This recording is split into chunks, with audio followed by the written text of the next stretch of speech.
to Welcome to Jackie's Literary Corner. I am Jackie, and it's halfway through the year, and I'm going to update you on how my reading projects are going. So, the projects I set for myself were my Tolkien project, where I would read through, the Middle-earth related books, random, Tolkien's Middle-earth related stuff, not just Lord of the Rings and The Hobbit, but some of the other his more spin-off books, and also and I would like to read some other Tolkien books that I don't have yet, like the Father Christmas Letters, for instance. And then there's also like books non-fiction books that talk about Tolkien and who he is as a writer and a person, and I want to read those. And then there's also the Rory Gilmore reading list project that I want to do, and I'm actually going by a different list than my original plan. There's that list that not just the books that Rory has read and talked about, but also all the books that have been referenced on the show. There's that list, which they pass off as the Rory Gilmore reading list, which that to me is a cheat. And then but someone had actually made a much shorter list of all the books that Rory herself has actually read, or you see it on her bookshelf. And that's, like I said, a much shorter list, so I'm going by that list at the moment. Which does mean that one of the books I read this year that was off of the list that is of books referenced in the show, I was counting it as a Rory reading list read, and it doesn't count because it's not on the list that's of the books that are her actual reads. And that was Valley of the Dolls. And then we have the other projects were intimidating reads that I think are challenging in some way or another because they're super long, or they're books that their writing styles are very different, like epic poetry or stream of consciousness. I have not done that, and actually some stream of consciousness books are on Rory's Gilmore reading list, like the Virginia Woolf, one of her books. I don't remember which one, and I keep thinking about buying it, but then I keep wondering, is this going to be hard for me to read, and maybe I should try to read another stream of consciousness first before I get Virginia Woolf. But maybe Virginia Woolf would be easier. So I'm trying to decide, do I want to spend the money and buy a Virginia Woolf book at Books A Million, or do I want to wait, and if I see it at Givens, then I'll buy it.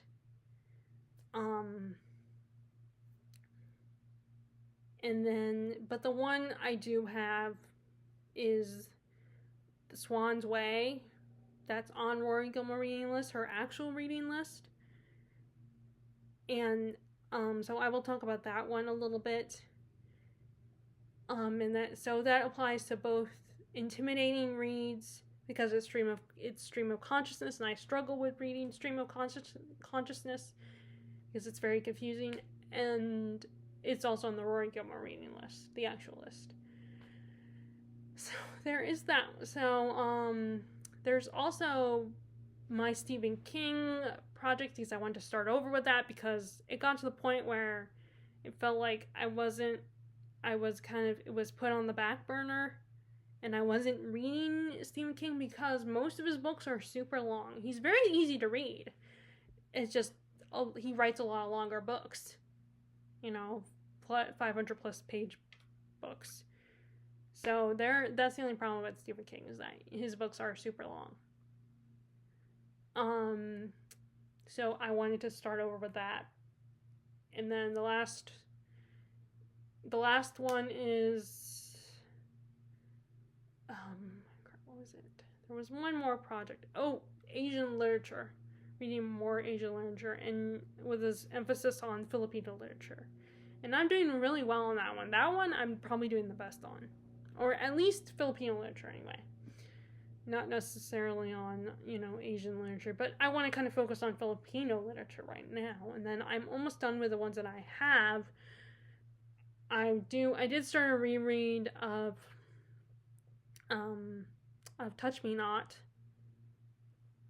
And earlier this year, I did put it down just like last time, but I also want to get the book about Rizal, the first Filipino, and then I think there's a separate book that's a biography, and then there is a sequel to Touch Me Not called Reign of Greed. I think that's the English translated title, Reign of Greed. Because I do not know how to say the actual, Tagalog title. I think it would be Tagalog, or I don't know if it would be, actually it might be considered Spanish. But let's talk about that one first. So, these are all the Filipino literature I've read so far this year, and I am in the middle of one right now. So we have Lola's House, Filipino women living with war. So this is about World War II. This woman heard about a lot of Asian women when the Japanese took over and wanted to create an empire like the Nazis wanted to. They would take these Asian women and hold them hostage to be used so they could have some fun with them. And of course, Filipino women experienced this. All Asian countries, I don't know if they took any of the women from their own country, Japan, but like Vietnam, the Vietnamese women, Korean women,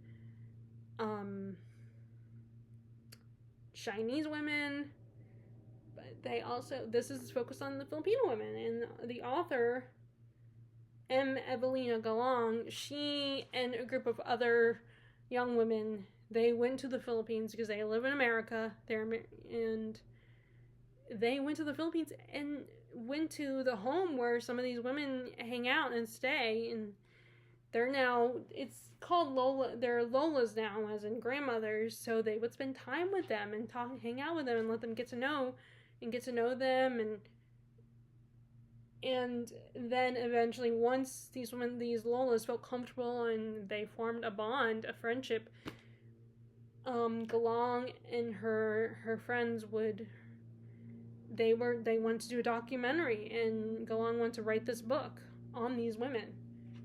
And because she took her time to get to know these women and spend time with them and really emotionally connected with them, it took a long time for her to write them, to the point where write this book, some of them were asking, have you written the book yet? When are you going to write it? Because it's like, how are you supposed to write something? How are you supposed to be ready to write a book like this? It was hard for her, and there are pictures in this, and the women would look back on their experiences, their time when they got taken, and what that was like for them. And some of these women could not tell the story, or like it took them a long time to get up the courage to reveal the story, because they had to be kept silent for the longest time. They weren't allowed to talk about it because people would, their husbands would judge them for it, and they were like told to basically shut up. You can't talk. You shouldn't talk about this. They had to live with this trauma of this experience. And like I said, I'm sure in all these other Asian countries, it was very similar experiences for them. And some of them, like one woman, she couldn't verbally tell her story, so she created a blanket for Galang that told her story. She got taken, they took her to the places where these women were forced to live, while waiting for the Japanese men to be like, hey, let's have some fun. And it's a very heartbreaking read, a very emotional read. And I want to, I don't hear, like, this is a topic that I don't hear about when referred to World War II. I mean, I don't know if my social studies class ever mentioned this history, or maybe they did, but they just didn't talk about the Philippines, because I don't remember hearing about this. This is my first time knowing about this. But then I don't think social studies classes in elementary school and high school and middle school and high school talk about everything. I think there's so much more that we don't talk about. And I hope that when my nephews and niece are old enough, like, that's why I want to keep my Filipino books, because, I mean, I was tempted to get rid of, to donate, in my country, in the country by Mia Alvar, but then I was like, I am gonna reread that at some point, and I want to keep that because it's the only collection of short stories I've ever read and completed. So, but yeah, I want to keep. But I was like, I'm gonna keep it because it's part of my heritage. I mean, and it's a heritage I don't know a lot about. I was lucky to be born and raised in America and have a very, parents have good jobs and have a very privileged life. Although I think my grandmother was part of the upper class. So I don't know what her experience in World War II was like. I mean, she was a little girl, so she barely remembers it. But yeah, I think people should read this book, especially if you're interested in World War II history. And that was back in January. And then I didn't read anything in February, but I think these were all these things I've read, and I think were all read in March. So this is another Rizal work. This is an essay, The Indolence of the Filipino, and this is an essay that kind of talks about how, like, the Philippines has been taken over by 3 different countries. The Spanish, the Japanese, and even we Americans. So it's like they have been, their country is basically like a merge of all these different cultures. It got to the point where they no longer have their own culture. And how their culture has been lost. And they're just kind of like, they've accepted their fate. They've accepted their situation the way that they're not gonna, they've lost their own culture. In fact, originally they weren't Catholic in the Philippines. Originally, I guess you can consider it pagan. It wasn't until the Spanish came that they became Catholic, a Catholic territory. So it's an essay about identity, that they've lost their identity. Again, I think it's important, and Rizal is a very important figure in the Philippines. He was a national hero. So I want to read as much as I can by Rizal.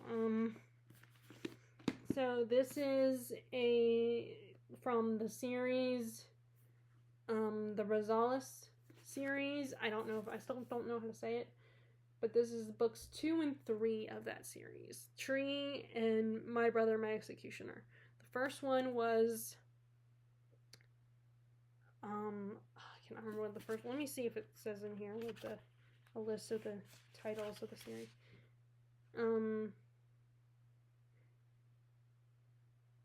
Okay, it doesn't.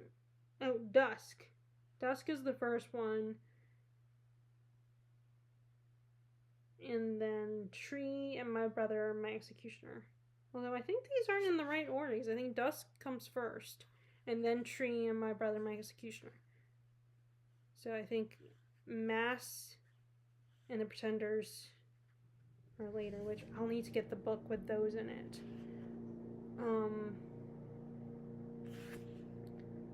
And then there's 3 Filipino women. I want to get, so the thing is, I don't know which one of these. Hopefully they're all in English translated. I actually should say translated. Hopefully these are all translated, because I want to read all of Jose's work. But anyway, so the first story is about a young man. This young boy, his dad works for this guy, Don Viance, a rich landowner, and the people of the community think their dad is kind of this young boy's dad has kind of betrayed them. He has sided with the wealthy, his boss, and they feel like he's turned against their class, the poor class. He's not one of them anymore. And it's this little boy's struggle with that, and growing up, and his relationships with his community, and just this feeling of being kind of having one foot in one door and one in the other, and not being sure if he agrees with his father or not. While the second story is actually about Don Viance's own son, and how the Don Viance had a relationship with the young man's mom. So, and he was raised by his mother up into a point when he was a little old enough, of an age, probably 13 or something, and the Don Viance comes to claim him. It's like, I want you to live with me. And how he kind of still feels this yearning for his mom and brother, and his half-brother, who is, has kind of started a rebellion against people like Don Viance, and starting to cause trouble, and I think he would be considered a guerrilla, and that's the term, by the way, that is what they actually, soldiers that are, they're rebels, I guess. They're people that are, doing extreme things, and they're willing to do the crazy stuff. And he's kind of he feels that he misses his mom, and he feels guilty, but he's also he likes the cushy life he found, with his biological father, but he also kind of resents his father, and he has a close relationship with his cousin, who I can't remember her name. He's very close with her, and the dad is kind of pushing his son. Don Viance is pushing his son and the cousin to get married, because married cousins. Even though there are other women that he's had relationship with when he went away to college, went to America. I think it was America, or no, Manila. No, I think it was Manila. He went to the city of Manila, I think. Okay,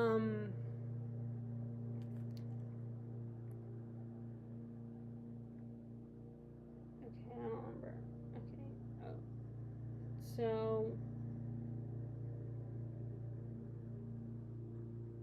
Okay. Oh, so he is an editor. The young man. He's an editor of a radical magazine, which I think his father doesn't approve of. He doesn't trust, the guy who owns the magazine. And then and the brother is an activist. They use the word activist. So they're very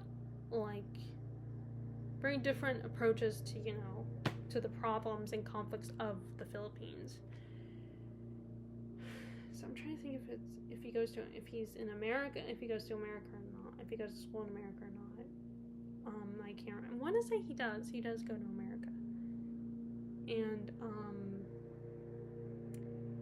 it's kind of his, he's, like I said, he's very conflicted, because he does kind of see the nice aspects of his privileged life that he now has, but he feels guilty about abandoning his family and his childhood home and his people from his childhood, and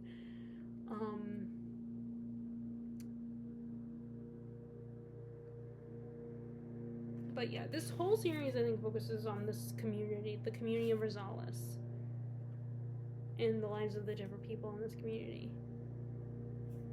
So the first one is the family that built the community, and then these two are about one of the richest residents in the community, I guess, and the guy who manages his property, and So I really enjoyed it, and I think I prefer My Brother, My Executioner, because I like the conflict of the main character and how he's caught between you know, being loyal to where, you know, he's comes from two different sides. And he has to decide who he is loyal to.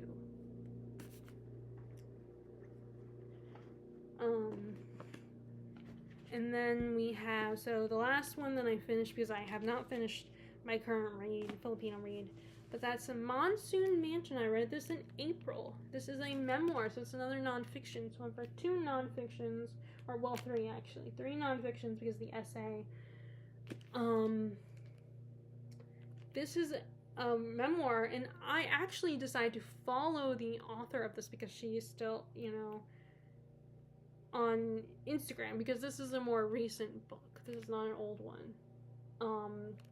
This woman, her father was a businessman and her mom was a socialite, so they were very wealthy, and then they start slowly losing their money.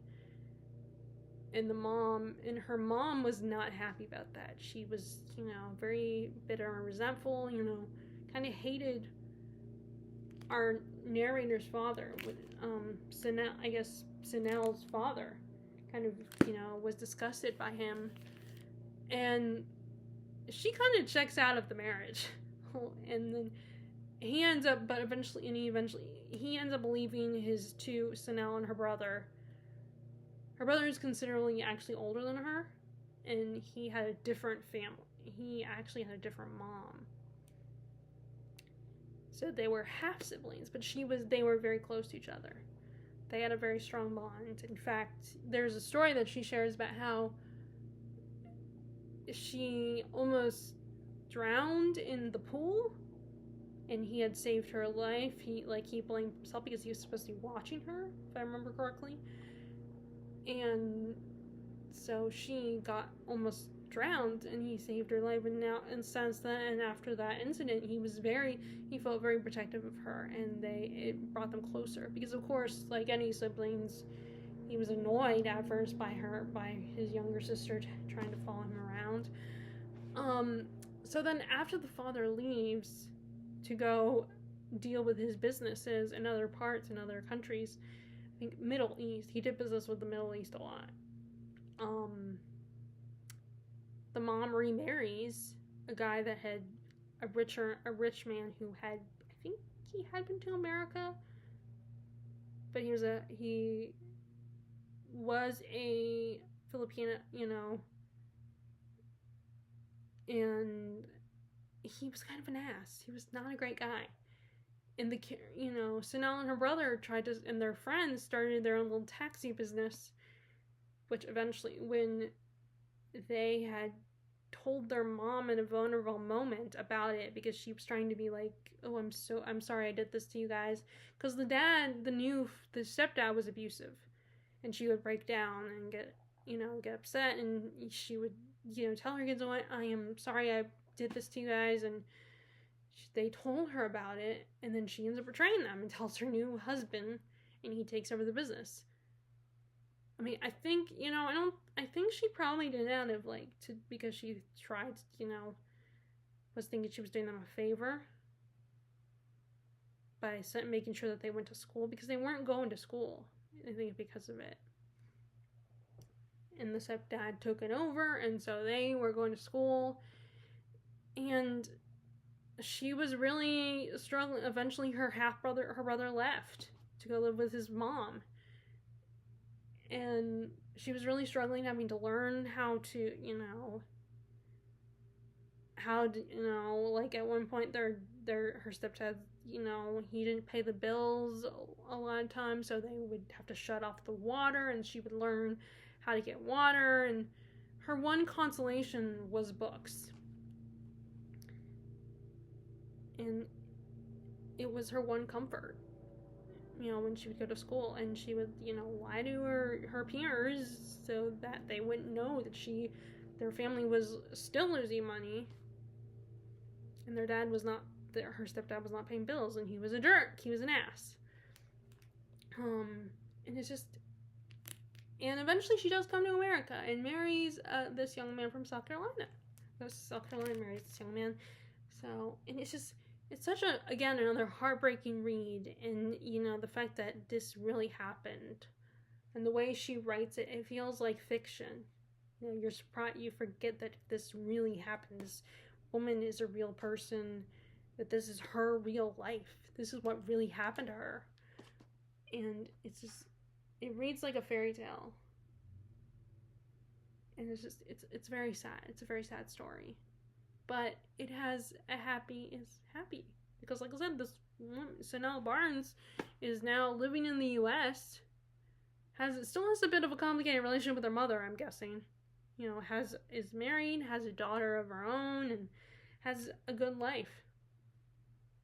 You know, except for she does talk about in Instagram, you know, I think it was a brain aneurysm that she had, but now she's doing okay. She's doing great now. I mean, as great as you can, because she still has to kind of, you know, there are things that she struggles with doing. But yeah, I'm, you know, it was really exciting that I could follow this author on Instagram and that she was a real person. And I mean, I knew that she was a real person, but sometimes, you know, you pick biographies of people that are long dead. So in this case, I picked a memoir of someone that's still alive that I can still, you know, follow on Instagram and, you know, and feel a kind of almost sort of connection, a vague connection to her. Because even like actors that are still alive that have read their memoirs, like Julie Andrews, I'm never gonna be able to connect with her except for maybe reading, because she has written books too, like children's books. Okay, so those are what I'm currently, the Filipino books I've read this year, and I'm currently on my verge of finishing, forgive me, I don't know how to pronounce this, but Ilustrado, I think it's a Spanish word, and I think it's by Miguel Shajuku. And this is the author, it is fiction, but he puts himself in the story, and he's writing the biography of his mentor, by Crispin Salvador, who is an author, and he's written a lot of books that create a lot of controversy. He was an author that had a lot of controversy in his life, and the character Miguel is trying to reconnect with his mentor's past, learning about his past so he can write his biography. And throughout the book, there are samples of the writing from the novels that Salvador wrote. And you're getting the backstory of Salvador's life, but you're also getting a little bit of Miguel's life too. How he's raised by his grandparents, and how his relationship with them is really rocky, and how they don't like what he's writing, and how in the literary world Crispin received a lot of criticism, both good and bad. And it's really interesting, and you kind of forget that Crispin Salvador is not a real author. I mean, there's even a prologue that talks about Salvador's writing, if it's real, and what literary awards he's won, and the influence of his work, as if it's real. So it's really good. So I'm currently reading that, and I don't know when the next Filipino book I'll get to, but hopefully I'll get more soon. But this might be taking my time with that. Okay, so as far as Tolkien, I've only read 3 Tolkiens right now. I've not gone to Lord of the Rings. But although I did start a little bit of that one, my reread of that. I read the biography of Tolkien, and I think I read all these in March and April.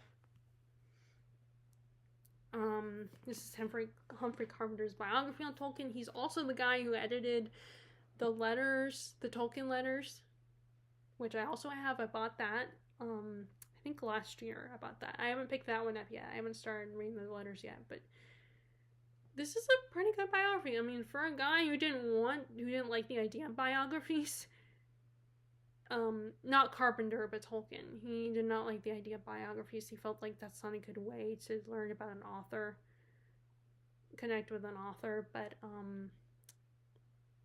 Carpenter does a pretty good job of covering Tolkien's life, His very domestic life. There was not a lot of scandal with Tolkien. I mean, he was a little bit, him and Edith's relationship was beautiful, but the one problem with their relationship was that she was not a Catholic when they met. She was a Protestant, I think, and he wanted her to convert, and she did it because she loved him, but she also kind of over time resented it. But he lived a very quiet, reserved life. He was a very well-behaved author. Like, there weren't a lot of stories about him that were like he got into trouble. He never even cheated on his wife. Oh.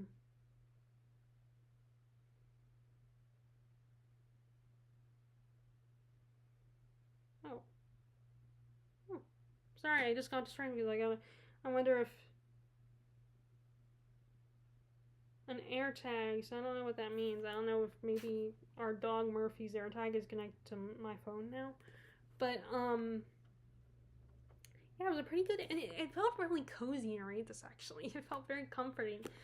And he's such a hobbit. He's a hobbit and a nerd. That's what Tolkien, he's a hobbit and a nerd. So, I enjoyed reading that, and I would love to reread it again. But first I want to read the letters, too. So, this is one that's not related to Middle-earth. This is his take on the Legend of Arthur, and it's kind of a different take on the story, it's a poem that's after Guinevere has an affair with Lancelot, and he finds out, and Arthur finds out, so it's after that, and we get Guinevere's perspective on the story, and it's, and a lot of Tolkien's work is unfinished. So this is another thing that was published posthumously thanks to Christopher Tolkien. And he was his father's sounding board. So he understood his father very well. And also, Tolkien kept copious notes. So I think he kind of expected that eventually maybe people would want to see his work. Even though the fame kind of made him uncomfortable, and kind of was like didn't really get it. Why he had fangirls and fanboys who wanted his autograph and wanted to see his house and disturb his privacy and obsess over and asking questions. But yeah, this was really cool to read. This, I mean, I'm not like a huge Arthur fan. Arthur and the Knights of the Round Table. I mean, I haven't even read the original story. My only knowledge of it is shows like the Merlin TV series or the Merlin miniseries or Sword in the Stone. And then I've seen bits and pieces of that Arthur story with Clive Owen and Keira Knightley. But that's the extent of my knowledge of Arthur. Of course, everybody knows at least a little bit, especially if you're a reader. So I read this. This was really good. I mean, I wish he had finished it, but I don't think he was finished. And it's interesting that the only thing about these is that, like, you have the poems, but throughout you also have, like, notes from Christopher Tolkien. And sometimes the notes are in the middle of the text. Like, it doesn't have the whole text. It just has the bits and pieces. And then, the notes and notations from Christopher Tolkien. And he talks about what inspired his father and comparing, and, like, the poems are not that long, and even those books are a little chunky. Like, most of it is, like, notes and stuff.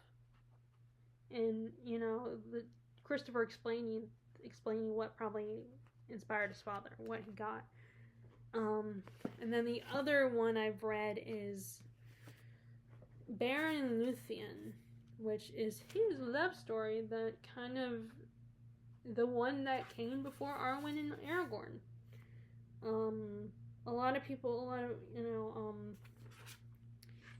This Beren, who originally was a gnome, which I'm surprised, I always thought he was a human, but he was actually a gnome originally. and he sees Luthien and her brother are dancing. They're although I think they were considered originally Fae, but we of course assume they're elves. And she's got this hypnotic ability.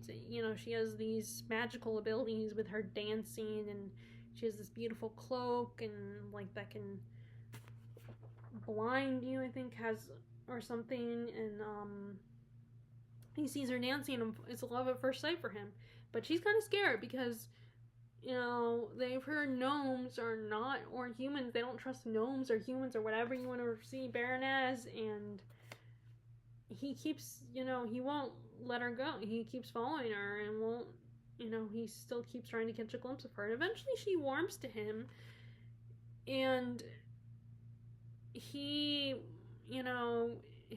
her father, he's invited to her father's home, and her father's like, all right, fine, you can have her, but you have to get a Silmaril. And which Silmarillion, if you've read that one, you know what a Silmaril is. So like, which is probably why they suggest you read that one first, because that way you'll at least know what they're referencing. And I've read enough of that one that I have some idea what they're talking about. And he has to go on this quest to find one, and he comes, it's a quest story, and there's monsters, and Luthien, who's at this point kind of started to fall for Baron, and she feels bad for him, and doesn't want her father, and doesn't want him to be harmed and injured, and doesn't want to her father senses that and tries to trap her in a tower, and somehow she finds a way to escape. She plans her escape and goes on her own quest to save him, to help Baron and save him from the bad guys. And it's like such an epic story, and just so beautiful, and just like, and like I said, with epic poetry, I find I need to read it out loud to get into it, get into the rhythm of it. But so those are the only ones that I've read. Now I don't know what I'm gonna read next. I'm gonna know if Children of Hurin or attempt Silmarillion again. I feel like I need to restart that one because it's been so long since I picked it up. So we have these, and let's go into this. Okay, so then we have my Stephen King project, and you know what? I've only read 2 Stephen King books, but you know what? Like I said, his books are long, so that is, I'm just happy to say that I've read 2 books, and I'll try to do 2 books the second half of the year, 2 or 2 or 3 books in the second half of the year. I mean, if I get 3, that would be awesome, but I think I'll stick to, ideally 2 will be good enough. So the 2 that I read are actually recent purchases. First, The Dead Zone, which is about the guy that has psychometry. I think that's how you say it. Or Pam from Rose, the character Pam from Rose Red says, in layman's terms, it's a touch no. It's basically a person that touches an object and you see its history. In this case, he sees our main character,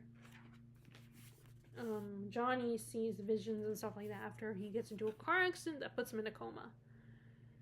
And it is so good, and it does get into politics because the main character, our villain, our protagonist is a politician. So there's a little bit of politics in it. And it was just it's so much fun. Johnny is such a likable character, and he really cares about, and I like, at first he tries to run from his gift, this new gift, because it traumatizes him a little bit, but then he really comes into his own, embraces it, and not in a, oh, I want fame, but in a, like, I'm gonna do something with it to help, to protect people, because he does see his vision of the politician antagonist could be responsible for, Armageddon Armageddon, no, maybe not Armageddon, nuclear war. While Christine, as I said, before, I wasn't certain about Christine because it's a haunted car and I'm not a car person. But it was actually really good, and Stephen King is so good with characters. You know, and even the ones that you hate, you know, you're still intrigued by them and wanting to know more about them and wanting to, like, understand them. And you just, like, you have strong feelings about these characters, and even the ones that you didn't like in the beginning, he can get you to feel sorry for them and be sympathetic. As long as they haven't done anything too terrible. I mean, there are limits. But yeah, these were so good. I'm glad I read, and they're shorter works, but I can say that I read these two now, and I'm happy about that. And I don't know what I'm going to read next. I mean, I'm thinking about The Stand, but I still have Wizard of Glass to read, and I did start reading The Talisman. That's the problem. I will start reading these books, and then I'll put it down and not come back to it. I mean, I probably should really get back to Wizard of Glass because it's part of a series, and I keep putting off the 4th book in the series, the Dark Tower series, and I want to get that done. I want to read at least 2 books from that series. So I should probably, so I only, get 2 books read, or at least start reading something like The Stand, and then 2 Dark Tower books. But we will see. But yeah, I'm happy to say I got these read, and okay, so that's the Stephen King project right now that I've only read 2, and then I don't know what I'm going to read next. We will see. But like I said, I don't want to fall behind on the Dark Tower series again, and then feel like I have to reread the first 3 books again. Not that I mind it, those are great books, but I kind of like to actually make progress on the series. So that's, and then as far as intimidating books go, that's the only one I haven't really made progress with. I would like to say that I do make progress, but I have to actually read those books and focus on those books. But there are some of them I've started, like on the Rory Gilmore reading list. Some of my current reads, there's books like these 2, which this is again another epic poem, and not that it's hard to read, but it's, it's dense, and in a different kind of way. It's an epic poem, and that can be a little confusing if you're, and it's long. Even though it's a poem, it's still long. But it is good. It's just, like I said, it's a lot. But I did start this one, and this is on the Rory Gilmore reading list, I think. And then the other one that I know for sure is on her list is Swan's Way, and I started this last year, I think. And it's one of those books where I need to, because it's stream of consciousness with the writing style, I need to read it when I can concentrate and there's not a lot of noise. There's not like the radio, people talking. It's very, like, I need quiet.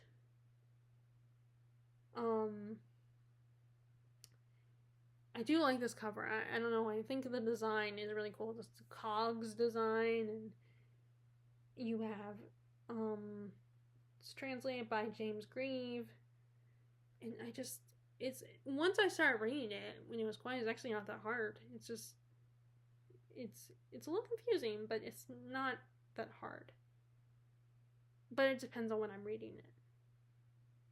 So these are the 2 from the Rory Gilmore line. Currently, well, actually a 3rd one. These are intimidating reads because of the writing mostly. But then one that's not as intimidating is Moby Dick, or The Whale by Herman Melville. It's not as intimidating, but it's still a long one, and there are parts of it that can seem tedious because unless you just have no interest in whaling at all, which I know there are some people that even if they're not interested, like, might not struggle with that part, but there are people that I think could potentially struggle with that part. I want to read it this summer, but we will see, because I'm also wanting to read books like Mad Ship this summer. I'm trying to stick to my water theme, and June is almost over, so. And Jane Austen July is next month, and I still kind of want to participate in that, but we will see. So this one's not an intimidating read, but it is a classic, and it's still, it can still be, it can be hard in its own way, and the fact that it's, it's still long. I mean, actually, it's really not that hard. It's just long. Okay, so I want to read, like I said, I want to read this summer, but like I said, I'm reading, other books, and I still kind of want to participate in Jane Austen July, so we will see. I mean, in the first week of July, or the second week of July, possibly, we're gonna have company, so, which, actually, I think I'll be okay by the time they come. There's something that's going on that, might prevent me from swimming. That's all I'm gonna say. And the only one that I've read this year from the Rory Gilmore, the actual list that I've read is As I Lay Dying by Faulkner. And I have 3 Faulkners that I bought. I haven't seen any other, I don't know if these are the only ones I've ever seen at Gibbons. I haven't seen any other Faulkners. I mean, I could look at Books A Million, but since I'm still kind of getting to know this author and getting a feel of and deciding if I like him or not, so I don't want to spend $20 on Faulkner right now. So I'm still keeping my used books, but we will see once I read the other 3 books. So this is, in this one, the family matriarch has just died, and she had one request to be buried in the country where the city where, or village or whatever, where her family was. So they're taking the remaining family members are trying to escort her and take her to all the way to where her birth city, the town where she was born. And it's a long trip. They don't have cars because, this was written in a time before cars, I think. Or either that or the family is incredibly poor and can't afford a car. And this family is very dysfunctional, and the relationship that all the children have with their father is not great. Their father's not a great person. And it's a multi-perspective story. Like, you have all the kids and the father telling their point of view of the situation. Like, and it's a very crazy family, and there's a lot of issues there, and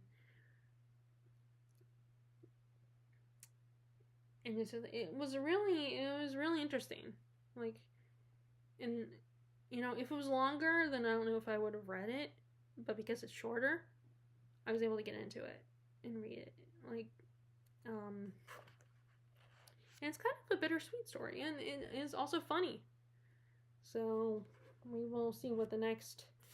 I'm thinking about reading Light in August next because it has August in the title, so I feel like it would be a good summer read. But there's also The Sound and the Fury. That was the other Faulkner book I have, but it's the only one presently that I've read currently from the Rory Gilmore reading list, the actual list, not the list with all the books I referenced on the show. So that's kind of my update of what I've read so far, as far as my goals go. My reading projects. So I hope you guys are, love to know how your reading is going, how you're reading with the first half of the year. I'd be curious to know how that is. Did you have any goals, or or you were just kind of going with the flow and seeing what, just reading whatever you want to read?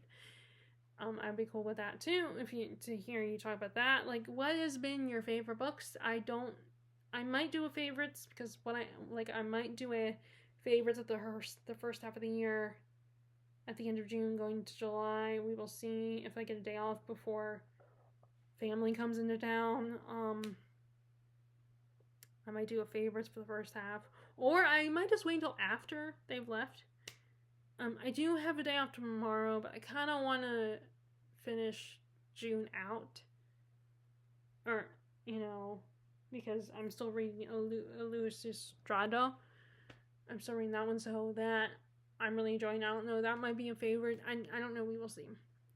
But anyway, I hope you enjoyed my update on how my reading projects have gone so far this year, and I hope your reading is going well this year, and I will talk to y'all later. All right, bye.